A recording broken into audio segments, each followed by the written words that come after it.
You're listening to the Hour of the Time. I'm William Cooper. The 16th century saw the rise of a very powerful society, based upon a secret cult in the mountains of Afghanistan, the Roshaniya, or the Illuminated Ones. References to the existence of this mystical fraternity exist from the time of the House of Wisdom at Cairo several hundred years before. In fact, the Roshaniya are just a later emergence of the old cult of the Assassins.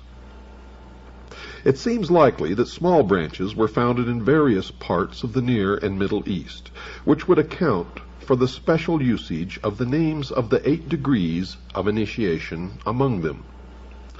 The earliest figure named in the history of the cult is one Bayezid Ansari of Afghanistan, whose family claimed descent from the Ansar, the helpers who assisted Muhammad after his flight from Mecca nearly 1400 years ago.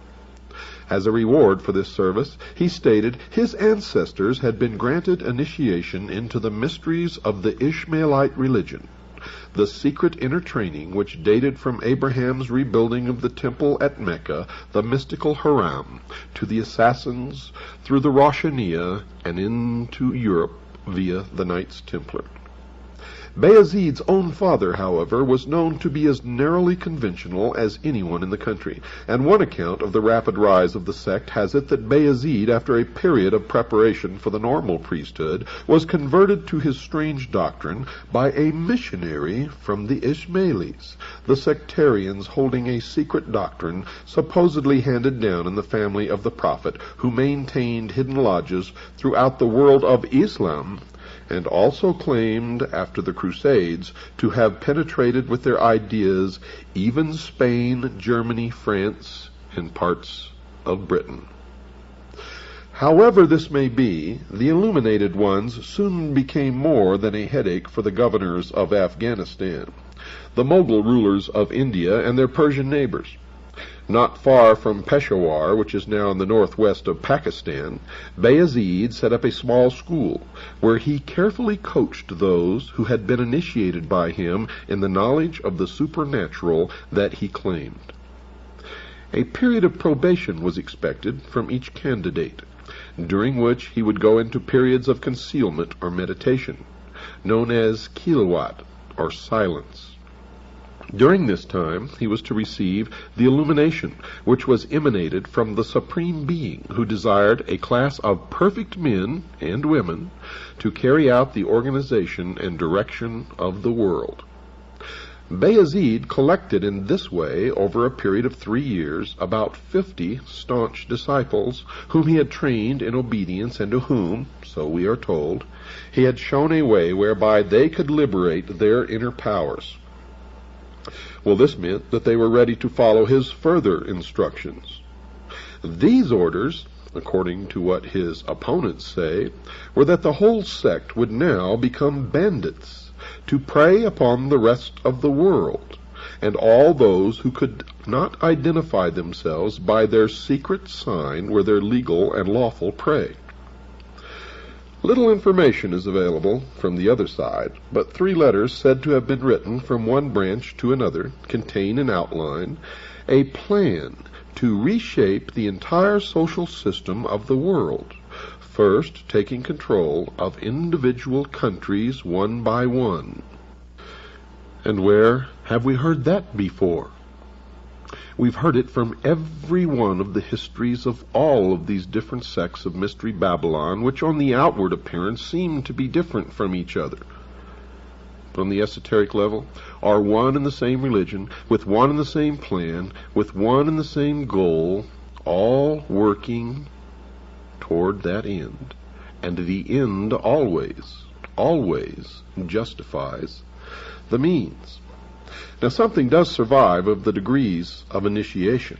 The first was Salik, or seeker, followed by Murid, disciple, Fakir, humble devotee, Arif, enlightened one, Khwaja, master, Emir, commander, Imam, priest, and Malik, chief or king. This succession does not follow the usual pattern of promotion in the Muslim mystical secret societies, the tariqas, and seems to have been specially devised for this one.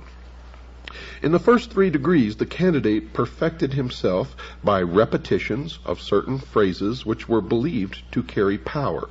Examples are these: Rabba, Afrina'a, Heya, Hafida, Kwawaya. Of these words, all Arabic or Persian. The first stands for the concept of lordship, the second for creation, the third for life, the fourth for protection, and the last for absolute power.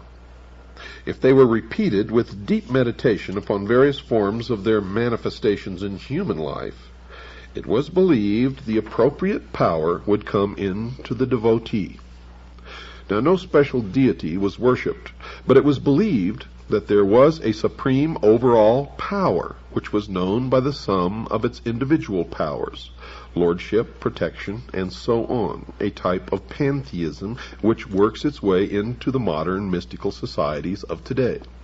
And that when one had meditated upon them all, and they had become the property of the invocant, he would thenceforward be a man of complete power. Now, folks, this kind of idea underlies a good deal of religious and magical thinking in many faiths, though it is seldom put in as concise a manner.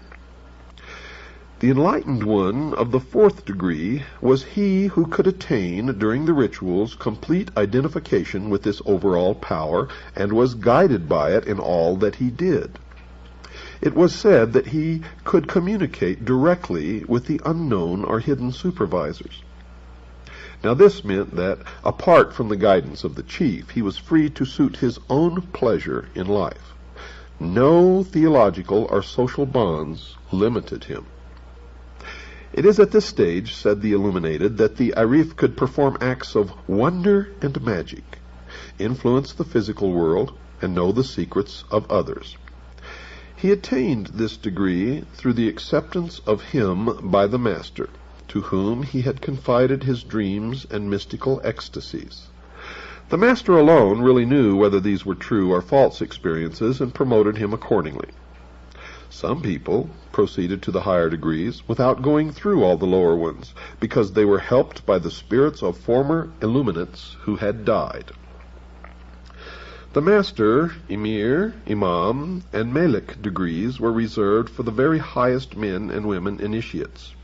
After the 5th degree, the segregation of the sexes in rituals was no longer practiced.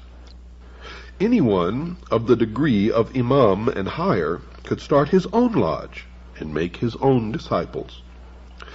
Bayezid decided to move his headquarters into the most inaccessible mountains of Afghanistan, where he set up a large and luxurious castle, and from which he directed his military and bandit operations designed to overcome the rest of the East. His missionaries were sent far and wide, but received little official support.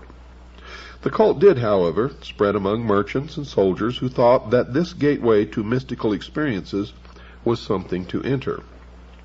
They contributed lavishly to the chief's upkeep and his most expensive military, political, and espionage system. The heady wine of this success seems to have affected the prudence of the head illuminate more strongly than it should, for his claims became more and more extreme in public, as most usually do.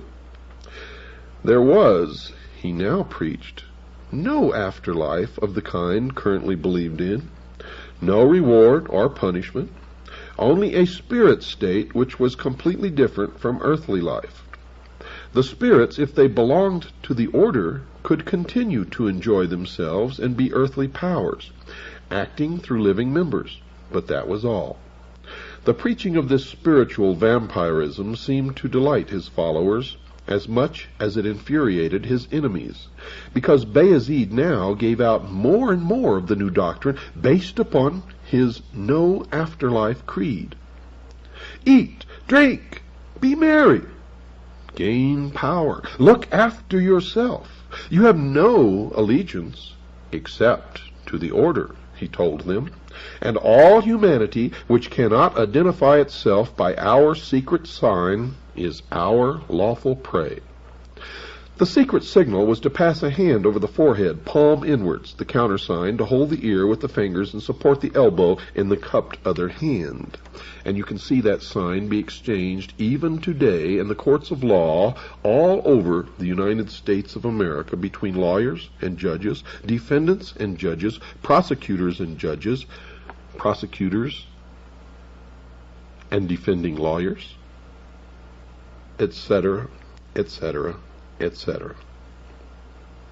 Bayezid took to himself the style of Pir Roshan, or Sage of Illumination, and founded a city at Hashnagar, which was to be the center from which Illuminism was to spread all over the world.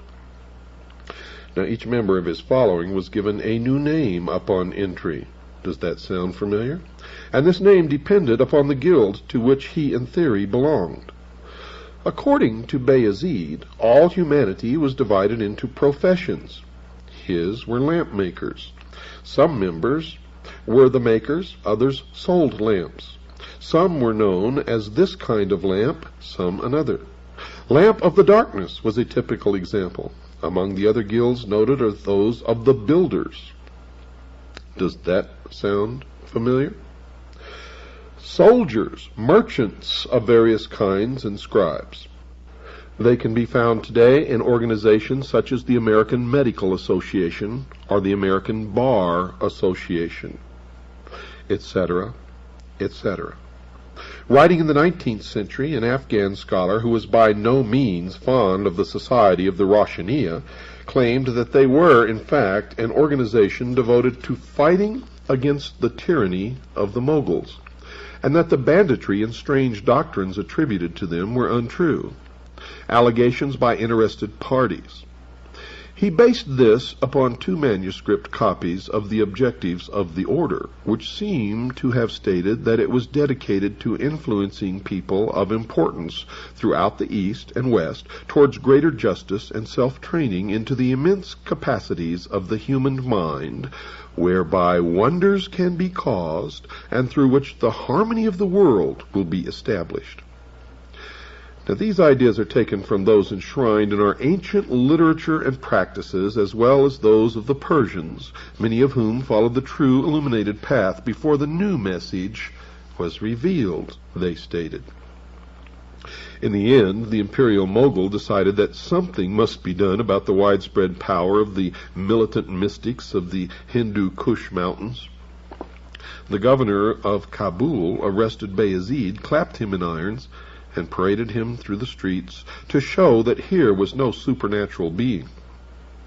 To give further point to the proceedings, his hair and beard were half shaved, but this governor, Moshin Khan, was under the ascendancy of his religious guide, one Sheikh Atari, who may even have been a secret adherent of the illuminated one, for the cult was spreading with rapidity.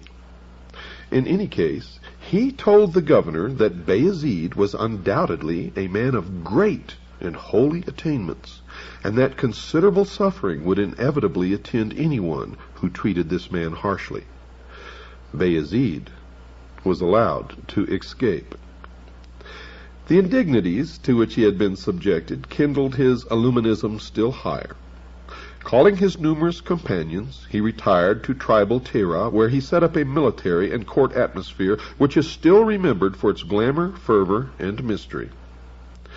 India and Persia were to be overcome by force of arms, he announced. To that end, many more were to be enrolled into the ranks of the illuminated.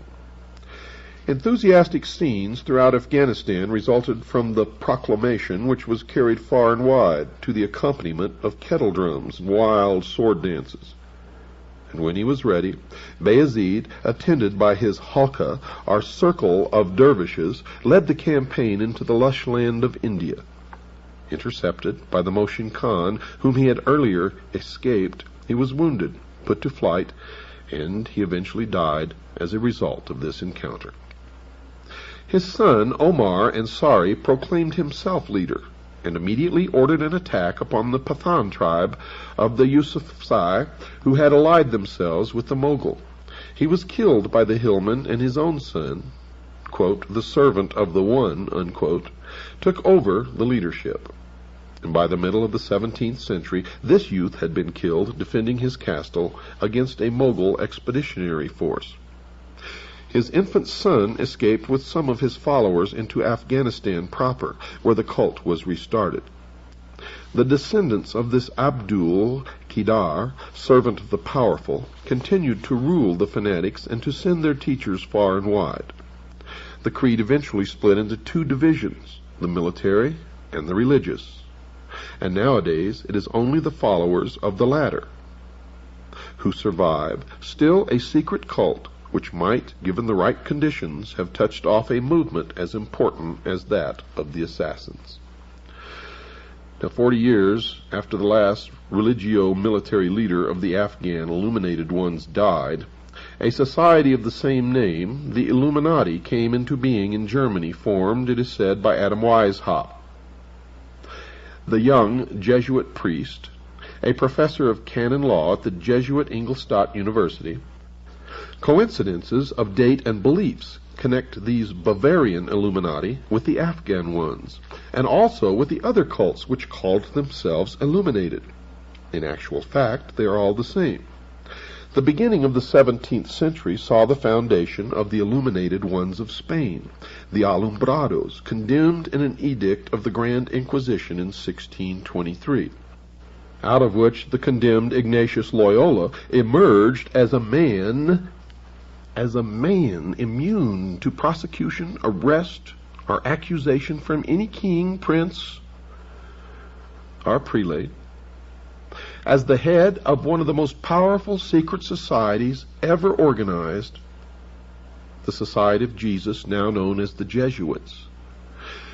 Ignatius Loyola had been the leader of the Alumbrados in Spain, and it was his sect, the illuminated ones, or the Alumbrados, which became the Society of Jesus. In 1654, the illuminated Guernets came into public notice in France. Now, documents still extant show several points of resemblance between the German and Central Asian Illuminists, points which are hard to account for on the grounds of pure coincidence, and yet which still might, one supposes, be nothing more than that. The Prophet Muhammad, for example, is claimed as an initiate by the Western Illuminati. Their calendar is the very same which survived in current usage in the former Iranian territories among the Afghans of the time. New Year's Day with them was the same day as the Persian and Afghan Newroz festival. Further, the degrees of initiation, although seemingly artificial ones coupled with some of the degrees of Freemasonry, were also 8. And there are parallels in the naming of the individual degrees. Like the Roshaniya, the Illuminati stated that they had the objective of gaining important converts for the purpose of improving the state of the world. A comparison of the degrees shows the similarity. In the Roshaniya, the seeker, and in the Illuminati, the apprentice. In the Roshaniya, the disciple; in the Illuminati, the fellow craft. In the Roshaniya, the devotee; in the Illuminati, the master. In the Roshaniya, the enlightened one; in the Illuminati, the Illuminatus major. In the Roshaniya, the master; in the Illuminati, the Illuminatus dirigens. In the Roshaniya, the commander or emir; and in the Illuminati, prince. In the Roshaniya, priest; in the Illuminati, priest. In the Roshaniya, king or chief. In the Illuminati, king. Now, the early stages of initiation were designed to admit people into the brotherhood, to test them for reliability, and possibly to train them for responsible tasks connected with the greater diffusion of knowledge. Even in higher degrees, it seems that tests are also applied. Those who were to become priests, for example, were taken to a secret place where a throne stood, with before it the choice of priestly or royal regalia. The aspirant had to make the choice. Those who opted for the symbols of worldly power were dismissed promptly, but candidates taking up the sacred vestments were saluted with the phrase, "Hail, O Holy One." The members of this degree were considered teachers in whose hands was the training of disciples. Priests identified themselves with a secret sign. Both hands crossed were placed flat upon the head. In shaking hands, the priest extended his palm with the thumb held vertically upwards. The countersign was a fist with the thumb enclosed within it. Princes were those who could influence events at a very high level, either in academic or political affairs. The room in which the initiation to this high and secret degree was celebrated was hung with red. The garments which the prince was to wear were red and white. Now these are, of course, the colors of the Ishmaelis as well. In the ritual, the candidate is presented as a slave and states that he wants to liberate society from tyranny. The sign of the degree was the extending of both arms. As the countersign, before taking the hand of another, the prince gripped both his elbows. In 1786, a raid upon the house of an influential lawyer, Zwack, revealed secret papers connected with the order. And it is through those that many of the inner workings of the organization became known. Men were to be influenced through their women folk, and a large-scale plan for initiating women members was at an advanced stage of development. It has been widely claimed and touted that many of the charges which were made against the German Illuminati were false, and that the possession of instructions, for instance, on forging seals, was due to the fact that the lawyer Zwack had a collection devoted to that subject, as a matter of legal interest to him. It is also said that the project of enrolling women and young girls had in actual fact been taken from the aims of a very different society, the Mopses. While this matter still remains open, however, one may as well examine some of the documents which are stated to have belonged to the society. Zwack had written in his own hand a document describing the manufacture of a strong box which would blow up if it were tampered with. He also had a collection of impressions of the seals of several hundred important persons, and the already mentioned data on how to forge or substitute them. These, he stated in a letter of protest, were a part of the exhibits of his criminological collection. The famous memorandum detailing the plan to win over women to the cause comes from papers seized at the home of Baron Bassus, one of the members. The document states that women are the best means of influencing men. They should be enrolled, and into their minds put a hope that they might themselves in time be released from the tyranny of public opinion.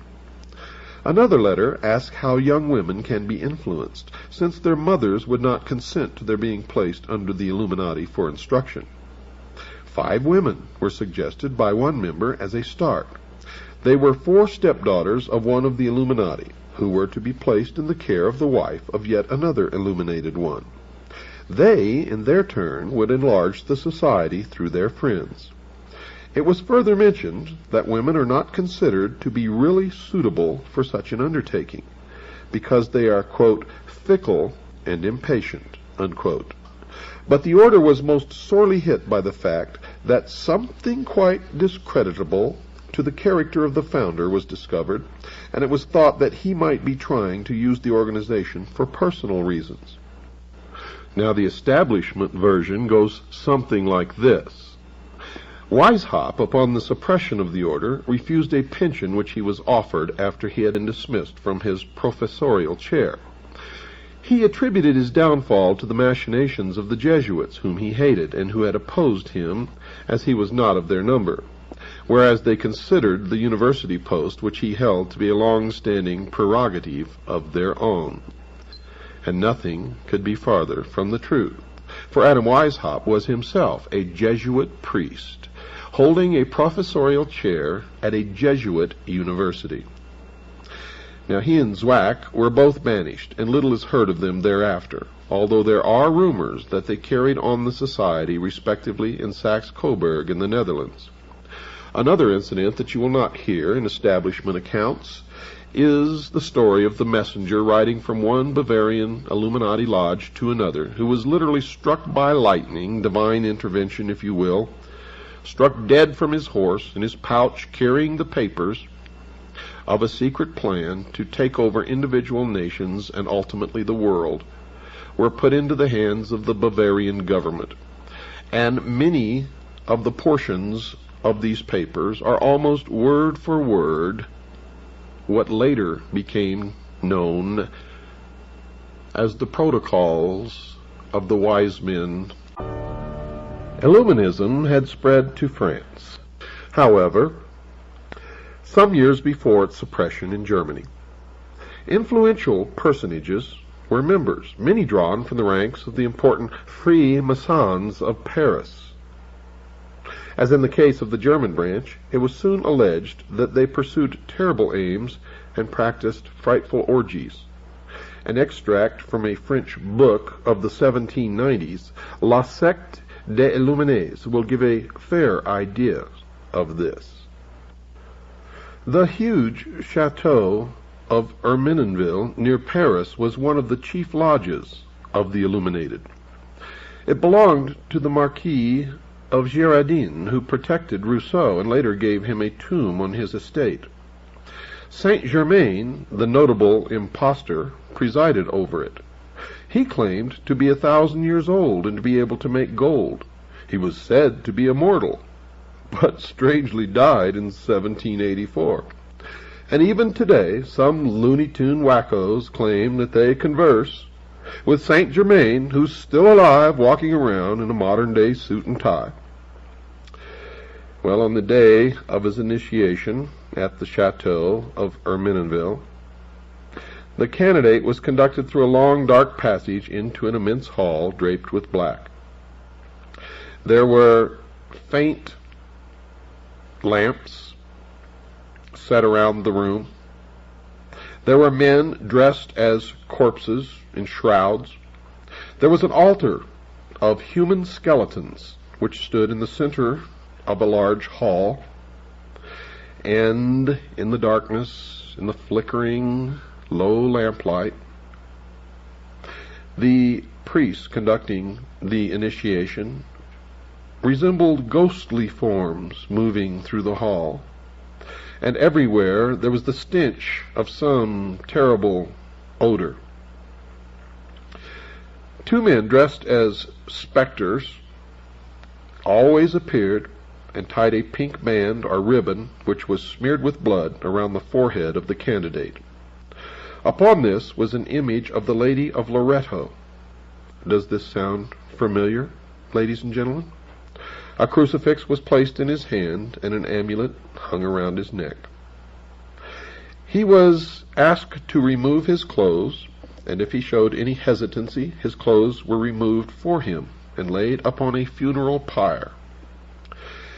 Crosses of blood were smeared upon his body, and then his genitalia were tied with a ribbon or with string. Then frightening figures, covered with blood and mumbling strange incantations, approached and threw themselves down in prayer. After a long period of time, weeping, crying, wailing broke out as if a herd, a plethora of mourners were bereaved upon the death of their closest and deepest love. The funeral pyre burned brighter and brighter. All of the clothes of the initiate were consumed, and from behind or near this fire, one of the priests emerged almost as if he had taken form from the smoke of the pyre itself. And the 5 figures went into convulsions, and loud wailing and screaming took place. And then came the voice of someone concealed behind a curtain. These oaths which the candidate had to repeat. Quote, "In the name of the crucified one, I swear to sever all bonds which unite me with mother, brothers, sisters, wife, relatives, friends, mistress, kings, superiors, benefactors, or any other man to whom I have promised faith, service, or obedience." Quote, "I name the place in which I was born. Henceforth I live in another dimension, which I will not reach until I have renounced the evil globe which has been cursed by heaven.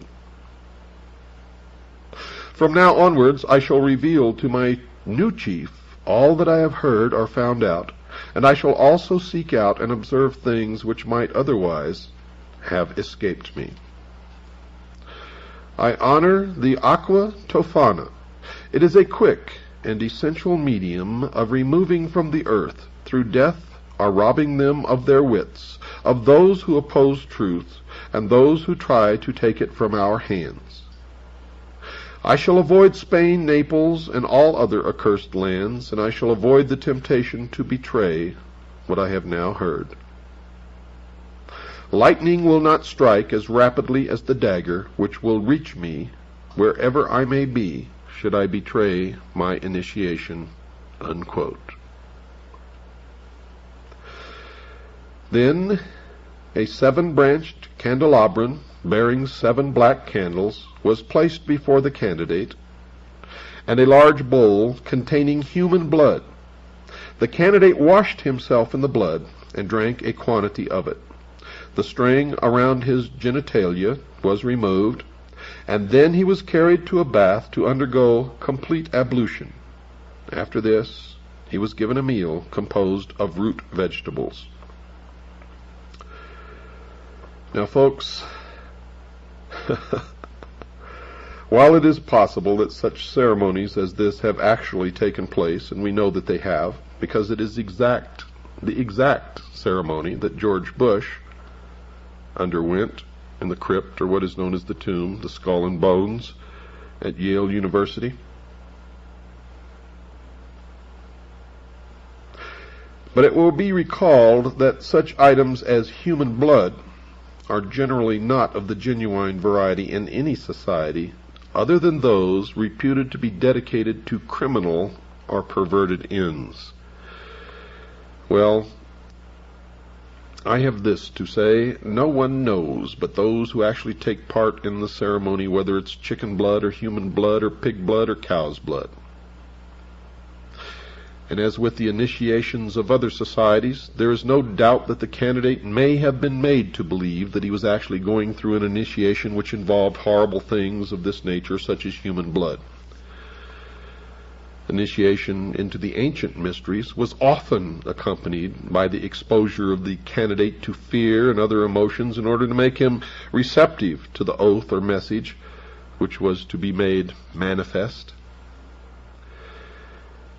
It has been said, folks, that the European version of the Order of the Illuminati contributed in no small measure to the development of revolutionary doctrines which eventually culminated in the Russian and other communist machines.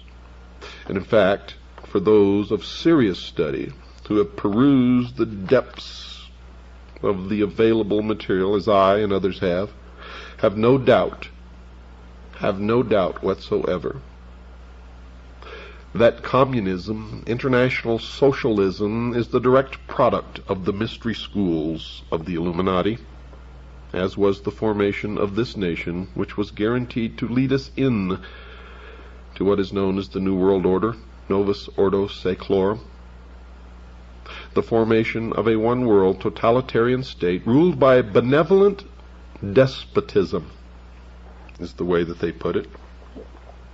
And there is little doubt that the order was dedicated to the overcoming of princely power as it was then known, and to the diffusion of anti-religious ideas. And this can best be seen by examining the development of the teaching of the member as he progressed from one degree of initiation into the next. Now, folks, many young enthusiasts with a taste for mystery and a desire to fight oppression in any form were drawn through a deliberate plan from the ranks of all of the colleges and universities and from all of the other supposedly benevolent fraternal organizations. After an oath of obedience and silence had been extracted from the candidate, he was then handed over to a director or teacher, or, if you will, hierophant, to be taught that the order was one of discipline and effort, and that the final objectives were to do good through leaving aside all preconceived notions, and upon the basis of free thought, to lead mankind to salvation.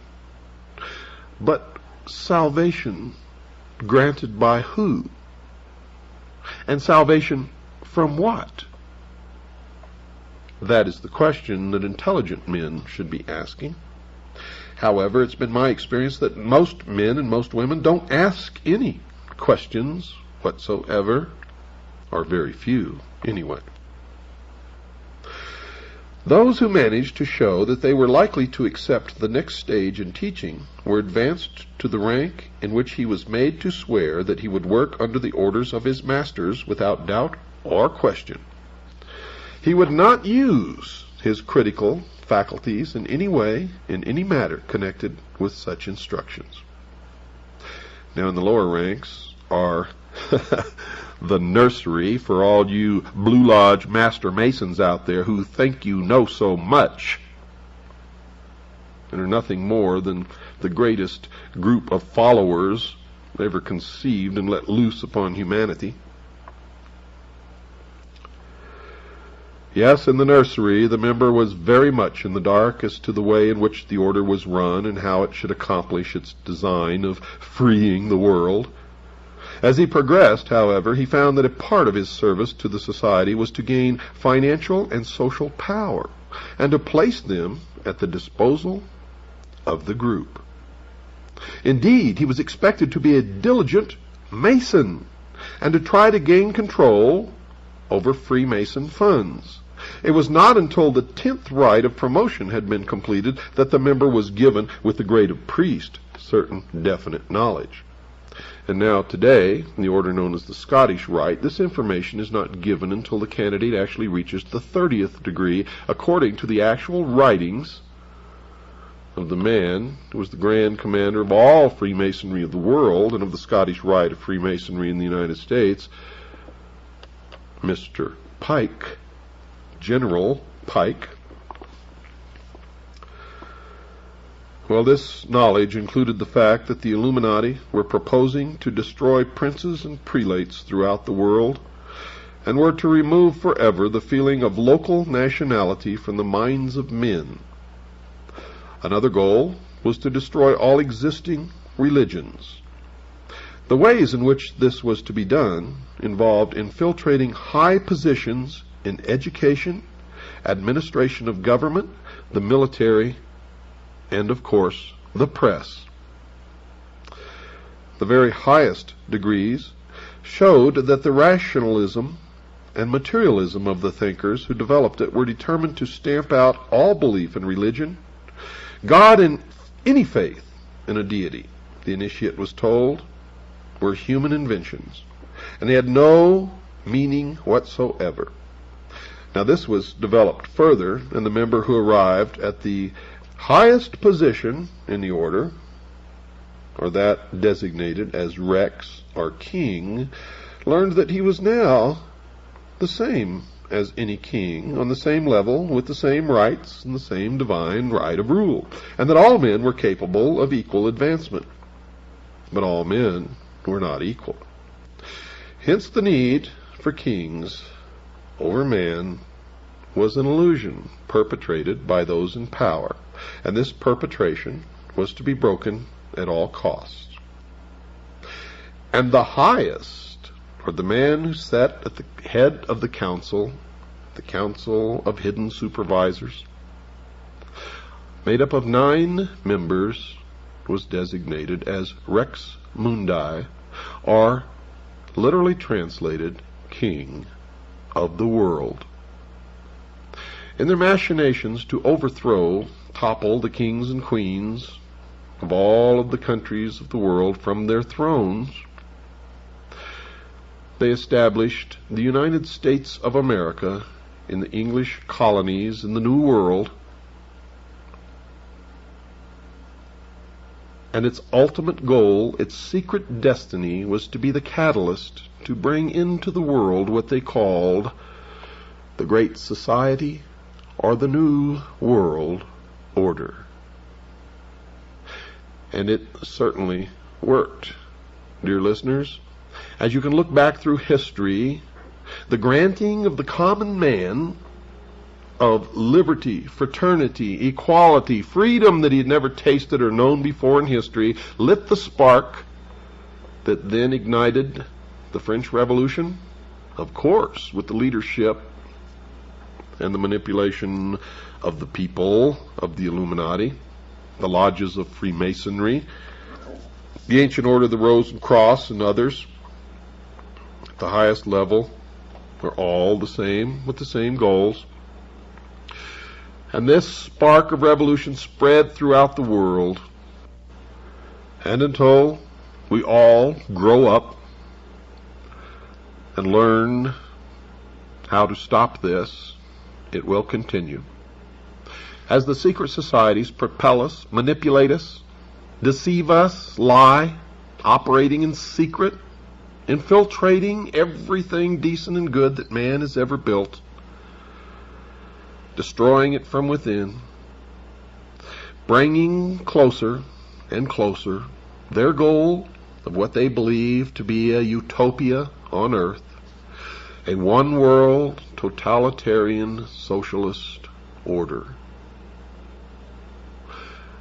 They hope to create the world where they will rule, as being the ones who possess the only truly mature minds. They will establish a council of advisors to a world charismatic political and religious leader who will be the outward rule, but he will really take his orders from this benevolent despotism, this council of learned elders, and everyone on the face of this earth will be under total control for every 24-hour period of their lives. There will be one world religion catering to the needs of man, not man obeying the laws of any god. The general rule will be, as has been touted many, many times by these people, do as thou wilt shall be the whole of the law. And even murder will be considered to be a learning experience, provided that the perpetrator actually learns something.